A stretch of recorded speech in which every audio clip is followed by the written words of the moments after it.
bringing forward his slot to present his submission for the Whangamatā Community Board. And I must say, what a beautiful place, because my parents live there, so beautiful place of the country. So welcome, Neil. Thank you. Quite well to start. First of all, I just would like to mention that Dave Ryan, who would normally be giving this presentation, is not able to for health reasons, so we are mindful of that. The Whangamatā Community Board would like to present our feedback. The Community Board would like to have the details included for public release, and the submission on the draft Waikato Regional Land Sport Plan is this. It's made separately to the Thames Coromandel District Council submission and focuses on the local ward area, which includes the area north of Apotiri to south of Whangamatā, and includes the communities of Apotiri and Onimana. Although made separately, we're in full support of the TCDC submission, which covers a district-wide strategic view, including as a road controlling authority, in response to the high-level questions in your consultation pack.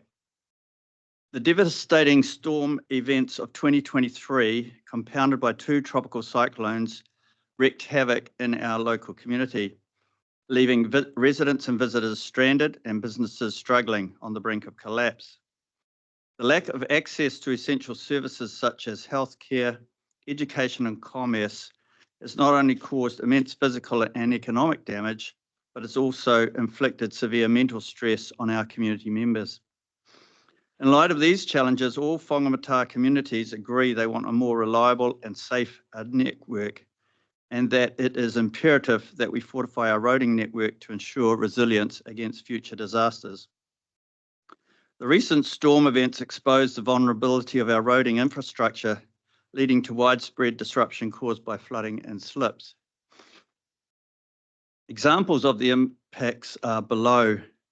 The single-lane bridge at Whiratoa, which is on State Highway 25 south of Whangamatā, becomes a congestion point due to increased traffic, which also has an impact on emergency response crews.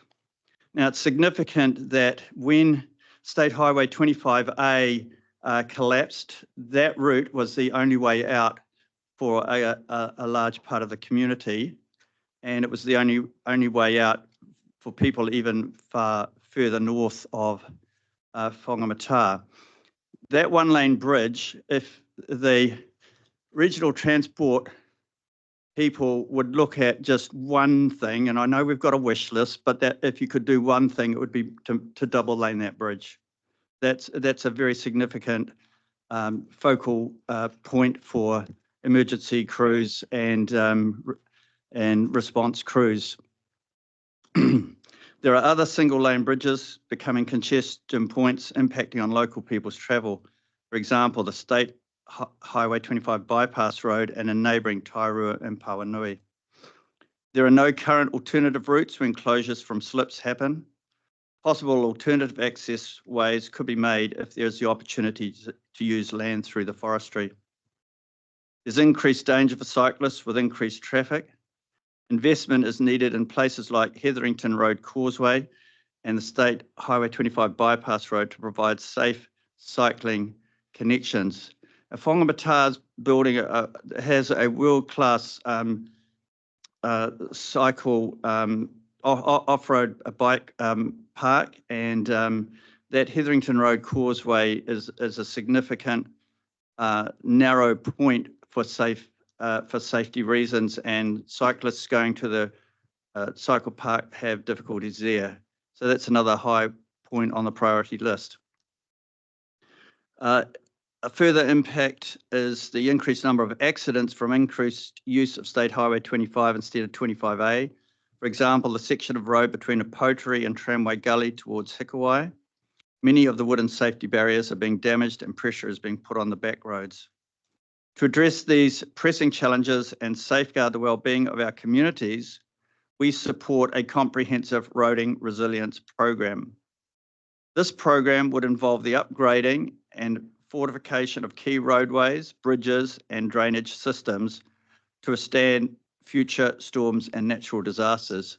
And we're looking at the success of 25A in that regard as a measure, and that also, I think, needs to happen on the State Highway 25. We support the investment proposed in the Thames Coromandel area, as well as in the neighbouring Hauraki district, as Hauraki remains the key access route to Whangamatā and the wider Coromandel. By investing in resilient infrastructure, we can ensure uninterrupted access to essential services, facilitate rapid response and recovery efforts, and mitigate the devastating impact of future calamities. In the wake of the unprecedented storm events of 2023, and given the history of impacts to our roads, our community is demanding more. By investing in roading resilience, we can protect lives, livelihoods, and the future prosperities of our community. We urge our country's leaders to recognise the urgency of this matter and provide the necessary funding to bolster our roading infrastructure. Together, we can build a safer, stronger, and more resilient future for all. Now, if I talk to people in Whangamatā, which I do, I know a lot of people, and when I talk to them about Waikato Regional Council, they will say, we don't know where our money goes, we don't know what we get from it, and yet we contribute a significant amount. Therefore, I'd urge the Waikato Regional Council to consider our roadings and the way that we cut off during these storm events, making 25 a road that is very resilient will indeed answer some of the problems and some of the pushbacks that we get in that Whangamatā area. And as you said before, it's a beautiful place to live, but when it's cut off, it's cut off. Thank you for hearing my submissions on behalf of the Whangamatā Community Board. Thank you, Neil. Any questions for Neil? To the committee? Eileen? Yep. Neil, thank you. And look, I know it's we put you under pressure to get in and come in early, so that's very much appreciated. I am aware that Whangamatā has been quite significantly affected by the road impacts and by the storms in particular. And I wonder if you could just talk to us very briefly about a couple of areas. One is the Whuretoa Bridge. You mentioned that, and I know that that came under pressure through that time. You talked about double laning, but the height of that bridge is that it is very low. There's a swamp kind of that goes beside it, and that is subject to flooding when it's when there's a rain event. And so the concern is that if that bridge goes out, whilst there is also no access out the other way, we are really boxed in, and you know, we could be isolated for some time in that event. Thank you. So the committee, I think, would probably benefit from having a closer look at that. Yes. The other area that I think that you've had some involvement with emergency services, with volunteer emergency services.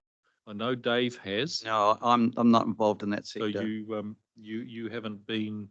I haven't been on the ground in that sense. No. Okay. All right. Thank you. Look, thank you very much. Appreciated. And I know that the committee, if I can speak on behalf of the committee, they really appreciate your making the extra effort. Thank you very much. Thank you, Eileen. Angela? Thank you. Yeah, thank you for your time and making this submission. You mentioned just before Waikato regional rates, and you're not sure where they go to. Could you just clarify what you meant around that? I meant Waikato Regional Council, I meant. Yeah. That you know, the community of Whangamatā pays rates to Waikato Regional Council, but they don't really have any connection, and it's only through these significant infrastructure projects that they would finally recognise that they've received some value for their rates. And so that would be something significant if some of that roading on 25 could be addressed. Okay. Yeah, I'm not sure that that's maybe it's something we can pick up offline, but that's not what your regional rates go towards. It's not infrastructure. So yeah, that's a Yeah. district. Thanks, Angela. Kevin? Yeah, thank you for your submission. I just want to add to Mayor Len's comments in an arguably less partisan way, because I'm not from Thames Coromandel. Can I just say on behalf of the committee as well, and I echo what Chair Downer has said, that we are required to take into account all submissions, including those who have not appeared today, but just want to thank the combined effort of those from the various groups around the entire Thames Coromandel for the effort you've put in today. Can I just say your message has been received loud and clear. So thank you. Yeah, thanks, Anna. Yeah, Councillor Kevin has taken those words out of my mouth, but as I said before, you know, my parents lived there for many years and I've driven up there, so I know how delicate the roads can be without, you know, the devastation that the communities had up there with the weathers and you know, some of the roads getting ripped up with heavy transport having to go around them. So again, thank you very much for presenting today. Thank you very much for coming in early for this committee. And yeah, we'll in deliberations definitely take in your submission for the Whangamatā Community Board. Thanks. Thank you. So, Mr. Chair, that's us, that's TCDC. We appreciate your time and listening to us. You can you hear a heap from our mayor, also myself from time to time in the Regional Land Transport Committee meetings. But it was a real opportunity today, I think, to present to this committee some grassroots stuff from our community boards and how it actually has affected our local communities. So we appreciate you listening, and we look forward to your deliberations and results. Also, you, Councillor John, to come down and support all those community groups. It just shows you how important it is for you and your team in the council. So yeah, well done. Thank you. Thank you very much. Okay, team.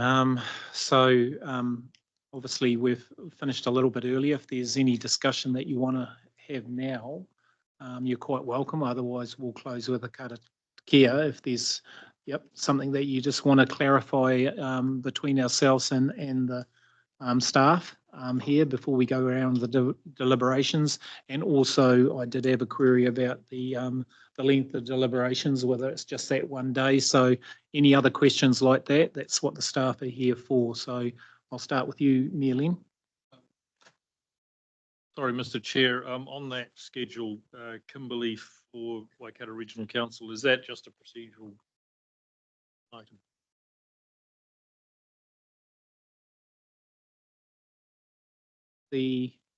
Sorry?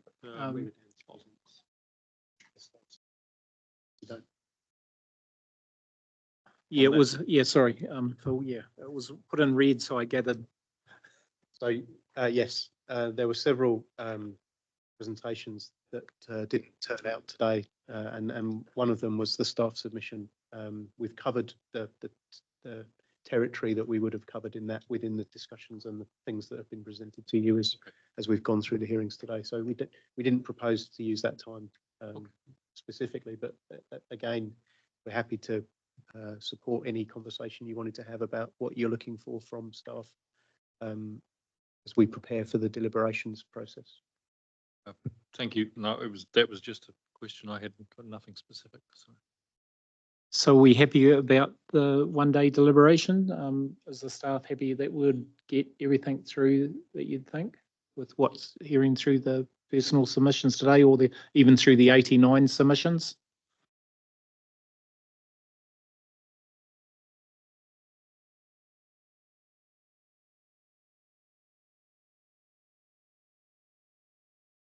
Yeah, come on up. Yeah, sorry, Nigel.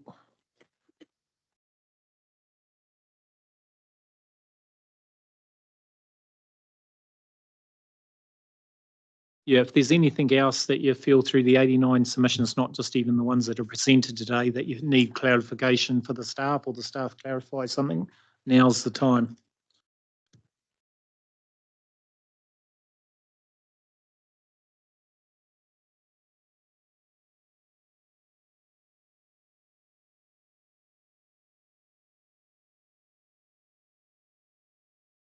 Good Afternoon, Nigel. Good Thank you. afternoon, Chair. Good afternoon, hearings panel. Thank you very much for obviously taking the opportunity to hear from our submitters today. My team and I have taken quite a number of notes, just in terms of the clarifications that were sought from submitters in terms of how they've presented. To address your earlier question, Chair, one day should be sufficient for deliberations. So when we come back to you, we will have our deliberations report, which will guide how we've reflected some of the key considerations that we have noted, certainly reflecting what we've heard spoken about today, Metro Spatial Plan changes, Coromandel resilience changes, RONS inclusions. So these are all reflected in our GP and in our RLTP, and we'll also take account of how the GPS will be impacting that. We're fairly confident that amongst the submissions received, we can make those responses. Again, very happy to take any guidance or observations from committee members today about emphasis that you might want us to just receive or to hear, particularly as how we respond in the document. But otherwise, when we come back to you on the 13th of May, that will hopefully just be the one day to go through those changes. Kevin? More just a question. So, my aging memory here. For those who we've heard today who have more than just expanded what the original submission was, so they've added new material. And to be honest, I'm not going to be able to remember all of that. So if the notes your team have been able to make, if that could be highlighted, that would be helpful. In terms of new material that's been added in. Yeah, because I know we discussed that at the beginning around whether we're going to accept that kind of stuff, and we have, but that would be helpful for me anyway. Certainly we can reflect that. Yep, Julian. Thank you, Chair. Thanks, Nigel, and to your team for putting this together. It all went very smoothly, and I appreciate the support around the table for the putting up with my team from Thames Coromandel. I guess what I would hope to see in deliberations when we get there is some clarity around where we've got to with the GPS, with the ship. The numbers are changing, we know that, and priorities are starting to shift around. As it sits at the moment, I'm confused, and that's part of the process because it's still an evolving picture. But hopefully there'll be information presented for us to work with that we can follow quite clearly, and we're not there yet, I don't think, and because it has all moved so quickly. Yeah, thanks, Julian. Yeah, and I'm the same. And as I said through that key messaging, I think it's important that maybe the staff get, because it's a tight frame even till the 13th, that they get back to us with any new developments or clarification, on the ship. As I said in that key mission, that it comes out to the committee as soon as we can get it. So it helps us with our deliberations or the understanding, so we can deliberate, properly. Certainly. We can definitely do that. Maybe one thing I'll add is that often the ship comes out in draft form. And then there's a process or a period of time before we get the final version. We just have the final version this time. So the process is trying to catch up with the key date points, and the agency have just issued this document to us now as final. So what we have is what we have. So that is a departure from the normal process? David can talk to that, but yes, from our perspectives, it has definitely come through as a much more of a here it is than it has previously. It's not a departure from the statutory process, but it's a departure from previous times process where governments have decided to allow for some feedback. This time, no feedback.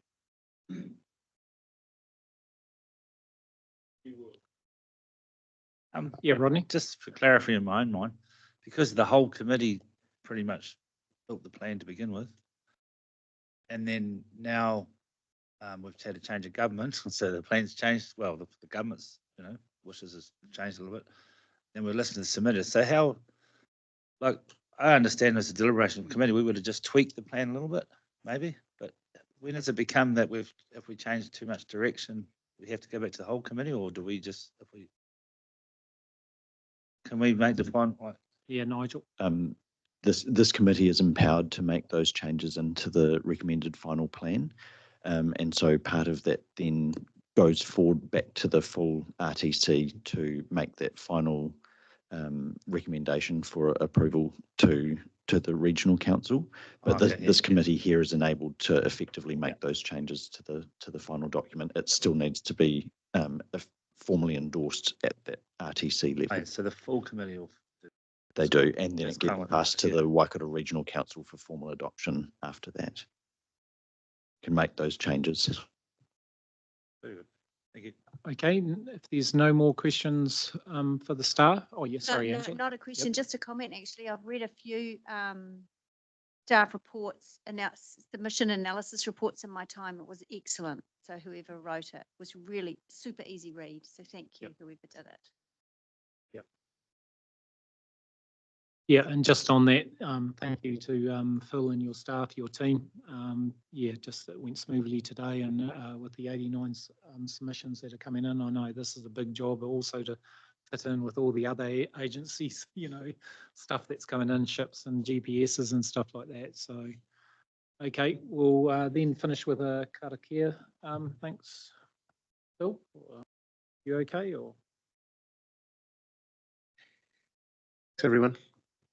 Unahia, unahia, unahia mai te urutapa nui, kia wātia, kia mama, te nākau, te tinana, te hininaro, I te ara takatu, koirā e rongo, e whakairea ake ki runga, kia tina, tina, umie, uie, tahi. Thank you, team. Thank you very much for your time and your energy here today. Safe trip home.